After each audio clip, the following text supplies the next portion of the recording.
Hello అండి, అందరికీ నమస్కారం. మీరు చూస్తున్నారు financial manager YouTube channel. So నేను ఈరోజు కొత్త వీడియో చేస్తున్నానండి. రీజన్ ఏంటంటే మన మార్కెట్ మొత్తం క్రాష్ అవుతుందండి.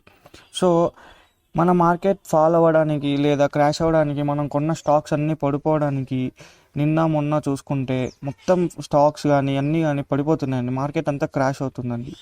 దీని యొక్క రీజన్ ఏంటో మనం ఈ వీడియోలో చెప్పుకుందామండి. నేను దీనికి 5 రీజన్స్ చెప్తానండి. సో దానికన్నా ముందు మన మార్కెట్ని ఒకసారి చూసుకుంటే, మనం సెన్సెక్స్ కానీ చూసుకుంటే అండి, లాస్ట్ 5 డేస్లో -1468 పాయింట్స్ పడిపోయిందండి. అంటే చాలా చాలా విషయం అండి, ఇది చాలా చెప్పుకోవాల్సిన విషయమే. -1.96 పడిపోయిందండి. దీనివల్ల కూడా మన మార్కెట్ అంతా పడిపోతుంది. నిన్న ఒక్కటి చూసుకుంటే -383 పాయింట్స్ పడిపోయిందండి సెన్సెక్స్ అనేది. సో మన బ్యాంక్ నిఫ్టీ కన్నా చూసుకుంటే అండి, మన లాస్ట్ 5 డేస్లో -1118 పాయింట్స్ పడిపోయిందండి. -2.26% పడిపోయిందండి. అదే లాస్ట్ నిన్న చూసుకుంటే కనుక 609 పాయింట్స్ నెగిటివ్ సైడ్ పడిపోయిందండి. అంటే -1.25% పడిపోయిందండి. సో బ్యాంక్ నిఫ్టీ ఒకటే కాదండి, మనం నిఫ్టీ కూడా చూసుకున్నాం అనుకో, నిఫ్టీ 50 చూసుకుంటే కనుక అండి, నిన్న ఒకటి -140 పాయింట్స్ పడిపోయిందండి. అదే మనం లాస్ట్ 5 డేస్ నుంచి చూసుకుంటే -375 పాయింట్స్ పడిపోయిందండి. అంటే 1.65% డౌన్ సైడ్ పడిందండి. సో దీనికల రీజన్స్ ఏంటి అంటే, నేను మీకు 5 రీజన్స్ చెప్తా అండి. అందులో వచ్చేసి ఫస్ట్, FIS సెల్లింగ్ అండి.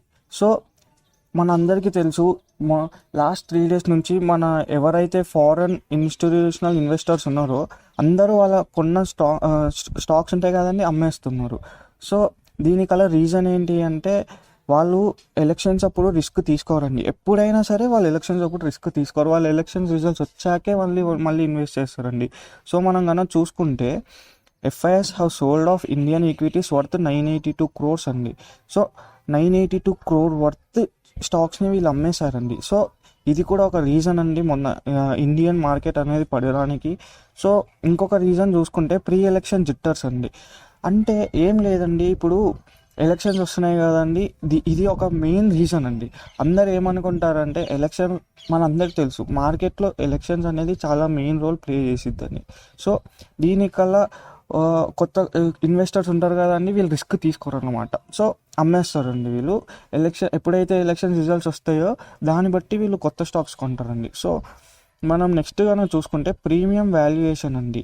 The Indian market is at premium valuation against its historical average. As per Motilal Oswal Financial Services, the Nifty 50 is trading at 12-month forward P/E price to earnings ratio of 19.3 times only, at a 5% discount of it. So ఈ premium valuation అనేది అంటే ఇది పెద్ద effect కాదండి, but ఇది కూడా one of the major reason అండి మన మార్కెట్ మొత్తం పడిపోవడానికి. బట్ నేను ఏమంటా అంటే, మెయిన్ రీజన్స్ వచ్చేసి ఎలక్షన్స్ అండ్ FIS సెల్లింగ్స్ అండి.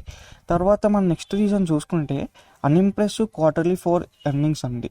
సో బేసికల్లీ మనం చూసుకుంటే కనుక, నిన్న చాలా వరకు కొన్ని మా కంపెనీస్ ఉంటాయి కదండి, వాళ్ళు క్వార్టర్లీ 4 రిజల్ట్స్ని బయటికి వదిలిందండి.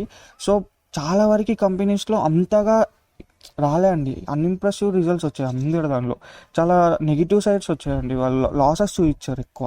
సో వాళ్ళందరూ సెల్ చేశారండి. అది కూడా one of the main reason అండి. మనం చూసుకుంటే చూడండి, few companies have delivered negative surprises. Consumption and outsourcing continue to be weak while financials continue be exhibit strength. So ఈ క్వార్టర్లీ 4 రిజల్ట్స్ కూడా మంచిగా రాకపోవడం వల్ల ఇలా అయిపోయిందండి. సో నెక్స్ట్ రీజన్ వచ్చేసి ల్యాక్ ఆఫ్ ఫ్రెష్ ట్రిగ్గర్స్ అండి.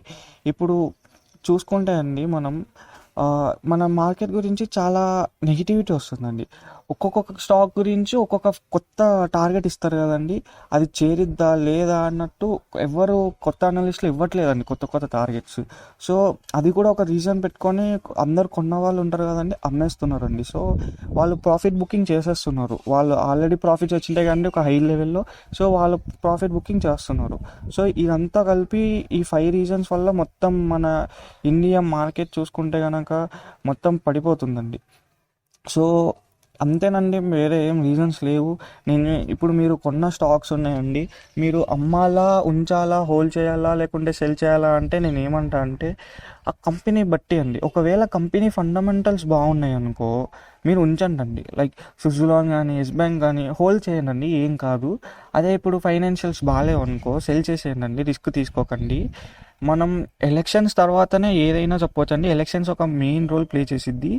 సో అందుకే అండి మన మార్కెట్ ఇంత పడిపోతుంది. ఈ వీడియోకి ఇంతే అండి. సో థ్యాంక్ యూ అండి.